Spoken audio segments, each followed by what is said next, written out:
안녕하세요. 결혼박사 홍유진 TV의 홍유진입니다. 반갑습니다.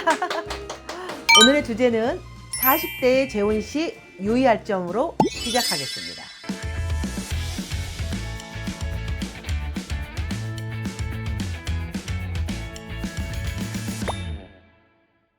40대는 30대와 50대하고 많이 다릅니다. 대부분 40대는 자녀들이 있는 경우가 많이 있고요. 자녀들이 미성년인 경우가 종종 있습니다. 자녀가 없는 경우도 요새는 많이 있지만 대체적으로 자녀가 한 명이 있거나 전배우자가 키우거나 본인이 양육하거나 이런 경우들이 있는 40대의 재혼에 대해서 말씀을 드리려고 합니다. 40대는요, 우선 딱 재혼을 하게 되면 공통적인 거하고 개인적인 거를 좀 구분하자라는 얘기를 드리고 싶습니다. 우린 결혼했으니까 모든 걸 합쳐. 이거는 사실 초혼 때하고 다르거든요. 초혼 때는 같은 무에서 시작하기 때문에 가능하지만 재혼은 우리가 그때 지내왔던 그릇의 사이즈가 서로가 다르기 때문에 구분을 좀 해야 됩니다.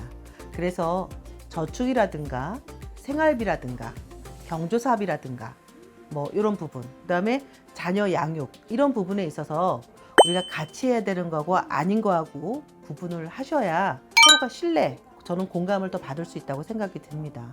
뭐 연예인분들 중에도 그렇고 제가 결혼시킨 커플들도 저는 결혼할 때 꼭 그 얘기 드리거든요. 똑같이 초혼하고 똑같이 이게 생활할 수는 없는 부분이 있다. 왜? 익숙해져야 되니까. 그래서 구분을 하면서 또 본인이 할 거 나누는 게 가장 중요하다고 말씀드립니다. 두 번째로는 부부 중심보다 자녀 중심이 우선되지 말자라는 얘기를 드립니다. 아무래도 자녀가 있다고 말씀을 드렸습니다. 같이 살 수도 있고 독립해서 살 수도 있지만 자녀들하고 모든 대화의 주제가 60% 이상 자녀 중심으로 하는 거는 서로가 서로를 너무 힘들게 합니다. 자녀에 관심을 두지 말라는 게 아니라 부부는 우선은 친해지는 과정을 충분히 가져야 되기 때문에 두 사람이 우선은 먼저 중요시가 돼야 된다고 말씀을 드리고 싶습니다. 자녀에 대한 얘기 충분히 해야 되고 할 얘기 많이 있지만 부부가 중심이 된 그 다음에 자녀도 같이 어울리는 이런 패턴이 돼야 되기 때문에 어떤 분들은 이런 얘기를 하더라고요. 밖에서 두 분이 영화를 보다가도 여보 빨리 가야 돼. 왜?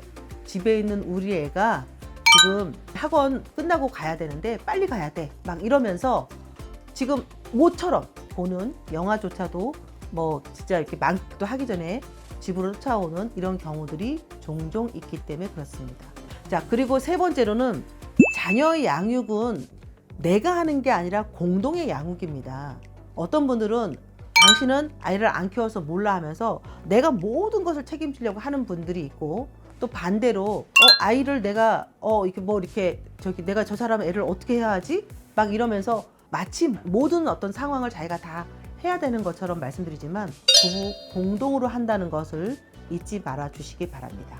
그건 뭐냐면 너무 멀리하거나 아니면 너무 갑자기 엄마가 되고 아빠가 됐다고 너무 깊숙이 들어가지 말라는 얘기, 속도를 너무 빨리 내지 말라는 얘기를 꼭 드리거든요. 그런데 이 공동양육이라고 말씀을 드렸는데 이런 경우 있어요. 자녀가 아빠 나 엄마랑 있는 거 좀 불편해. 우리 여행 따로 가면 안 돼? 라고 해서 엄마를 놔두고 가족들끼리만 가는 경우, 이런 경우가 특수한 경우는 있을 수 있지만 자주 빈번하게 결혼시킨 사람을 왕따를 만드는 이런 행위는 만들지 않았으면 좋겠습니다. 네 번째로는 새로 만나는 사람에게 이혼 사유를 곱씹지 말자. 물론 사별은 어떤 뭐 사고나라든가 지병이라든가 이런 게 있겠지만 이혼하신 분들은 저런 것 때문에 이혼하지 않았을까? 혹시 문제가 있는 거 아니야? 뭐 이런 분들이 있고 또 예를 들어서 여성이 전 배우자가 굉장히 무능했어요 라고 얘기를 하니까 혹시 이제 마음속으로 이래요. 뭐 이렇게 여성이 이거 너무 싼 거 아니에요? 좀 좋은 거 좀 사줘요 라고 얘기했을 때 남성이 속으로 저 여자 너무 사치스러운 거 아니야? 라는 얘기로 그것 때문에 이혼한 걸까? 하면서 자꾸 이혼 사유에 대해서 곱씹는 경우가 있습니다. 그런 부분의 생각을 빼셔야 합니다. 절대 그런 거 얘기하시면 안 되고요. 그래서 이 사람에 대한 새로운 사람에 대한 그 사람 자체를 인정하는 게 굉장히 중요하고요. 마지막으로 내가 자녀가 있는데 나는 전배우자가 키워. 그래서 그렇기 때문에 나는 애를 낳아야 되기 때문에 자녀가 출산하지 않는 사람을 찾는다라고 얘기하면서 예를 들어서 결혼 경험이 없는 사람을 찾거나 아니면 나도 안 키우는데 내가 남의 자녀를 왜 키워라고 얘기하는 분들이 있는데, 자녀를 양육하는 사람들, 전배우자 양육을 한다고 하는 사람들, 본인 양육, 비양육 이런 분들도 만나지 않으려고 하지 말고요, 피하지 말자라는 얘기를 드립니다. 왜냐하면 사실 두 사람의 어떤 그 결혼에 있어서 제일 중요한 거는 두 사람 관계이지만, 자녀 있는 사람들은 절대 안 돼, 나 복잡한 거 싫어 이런 얘기들 하시는데요. 우리가 둘만 살아도 복잡한 건 다 복잡해지고요, 실타래는 어떻게 하느냐 푸느냐가 굉장히 중요합니다. 근데 제가 만났던 우리 수많은 재혼 예비자들, 이 싱글분들을 만나보면 본인 양육을 하시는 분들 중에는 굉장히 제일 중요한 책임감이라는 큰 무기가 있습니다.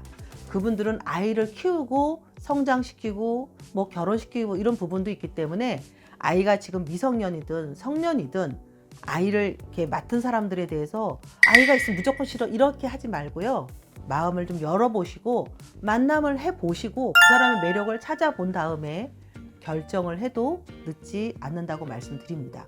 왜냐하면 40대의 재혼은 아까 서두에도 말씀드렸지만 30대의 자녀들이 없는 부분하고 50대의 자녀가 성장했다고 또 다르기 때문에 새로운 가족을 만드는 거거든요, 원가족을. 그렇기 때문에 꼭 배우자만 있어서 되는 게 아니라 배우자의 자녀도 내 자녀가 될 수 있다라는 가족의 구성원을 만들어주는 게 40대의 재혼입니다.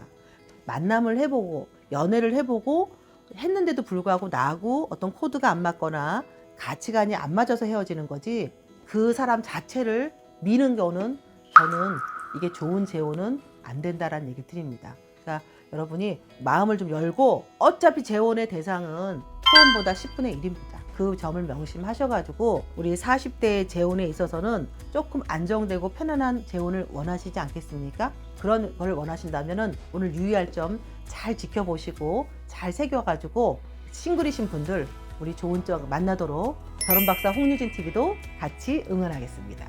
오늘은 여기까지 하겠습니다. 지금까지 결혼박사 홍유진TV의 홍유진이었습니다. 감사합니다.